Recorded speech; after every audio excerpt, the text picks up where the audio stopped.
नमस्कार मित्रों, मैं अंकित पटेल स्वागत करता हूं आपके अपने YouTube चैनल न्यू अकेडमी में। फ्रेंड्स, जैसा कि हम लोग जो है रेखागणित का अध्ययन कर रहे हैं, उसके अंतर्गत हम लोगों ने जो है त्रिभुज का टॉपिक स्टार्ट किया है। कल हम लोग त्रिभुज के बारे में बेसिक जानकारी प्राप्त किए थे कि त्रिभुज किसे कहते हैं, त्रिभुज के प्रकार क्या क्या हैं। ठीक है, आज हम लोग जो है त्रिभुज से संबंधित कुछ और महत्वपूर्ण तथ्य हैं जो कि पूछे जाते हैं, उनका उपयोग जो है होता है, आज वो पढ़ने वाले हैं। तो देख लेते हैं वो कौन कौन से हैं। पहला बिंदु है कि त्रिभुज के तीनों अंतःकोणों का योग कितना होता है? 180 होता है। ये कल भी हमने बताया था। और इसको हम जो है कैसे निकालते हैं? एक सूत्र होता है n-2 इंटू पाई। ठीक है, जहाँ पे n क्या है? n जो है भुजाओं की संख्या, यानी वो जो बहुभुज है, मतलब चाहे त्रिभुज है चतुर्भुज है, उसमें कितनी भुजाएं हैं, n की वैल्यू वो होती है। जैसे त्रिभुज में 3 भुजाएं हैं तो 3 - 2 1 हो जाएगा। 1 इंटू पाई की वैल्यू 180 तो 180 हो जाता है। इसी प्रकार चतुर्भुज में जब रखेंगे तो 4 में से 2 गए 2 आएगा, 2 × 100 360 हो जाएगा। ठीक है, तो इसको हम लोगों ने कल भी समझ लिया था, आज भी समझ लिए हैं। अब दूसरा पॉइंट ये कहता है कि त्रिभुज में जो बाह्य कोण होता है, त्रिभुज में बाह्य कोण दो अन्य कोण के योग के बराबर होता है। वो दो अन्य कोण कौन होंगे? जैसे यहाँ पे बाह्य कोण क्या है? ये है। ठीक है, अन्य कोण मतलब उससे संलग्न वाला कोण नहीं होगा, दो अन्य कोण जो होंगे उनके योग के बराबर होता है।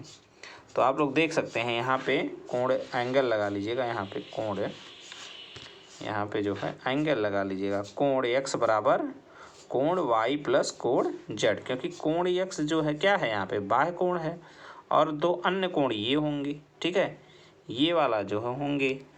और ध्यान रखिएगा, ये वाले एंगल मत लीजिएगा, क्योंकि जो उससे संलग्न है उसको नहीं लेना है, दो अन्य का लेना है। अर्थात जो बाह्य कोण होता है दो अन्य कोण के योग के बराबर होता है। ठीक है, तो आइए अब तीसरा पॉइंट देखते हैं। तीसरे पॉइंट में क्या है कि जो है अगर इसमें त्रिभुज में भुजाओं के बराबर होने पर उनके सामने के कोण भी बराबर होते हैं। तीसरा क्या कहता है?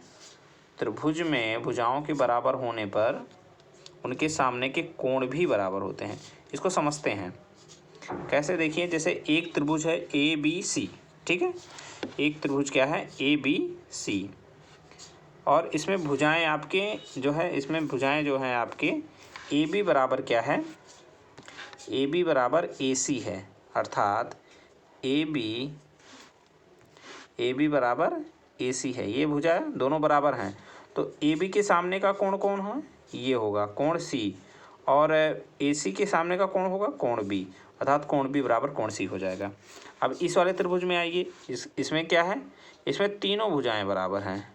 ठीक है, AB बराबर BC बराबर AC, तो AB के सामने की भुजा, AB के सामने का कोण C हो जाएगा, AC के B हो जाएगा और BC के A हो जाएगा। तो कोण A बराबर कोण B बराबर कोण C हो गया।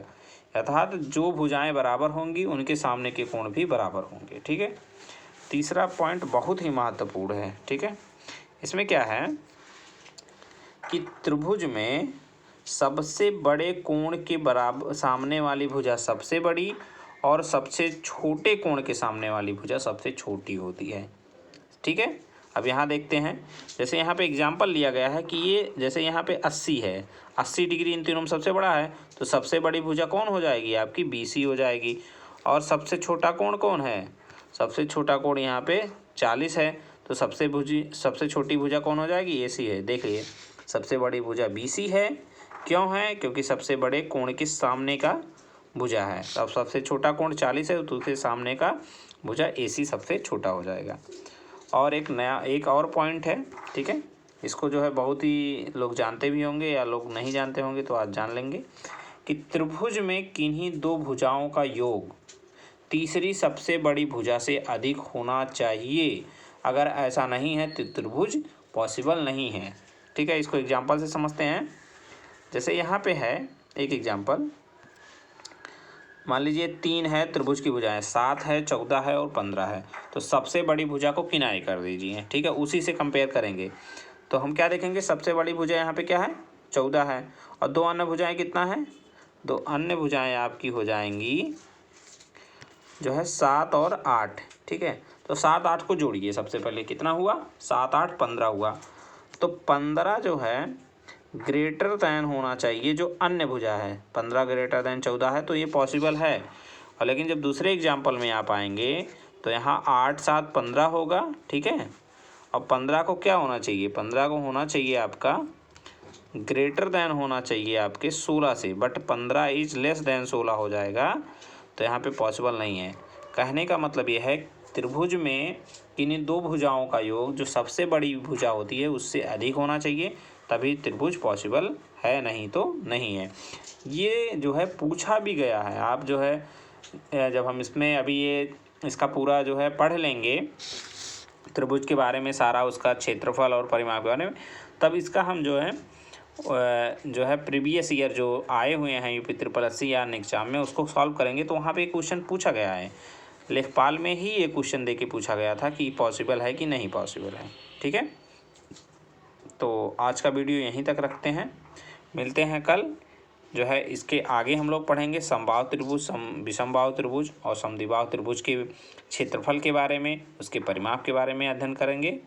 ठीक है, जो मित्र आज ये वीडियो पहली बार देख रहे हैं तो वो जो है प्लेलिस्ट में जाके सारा वीडियो देख सकते हैं। हिंदी, पॉलिटी और मैथ की सारी प्लेलिस्ट बना दी गई है, आप लोग जो है वहाँ से देख के अपना नोट्स बनाइए, आपको ज़रूर लाभ होगा।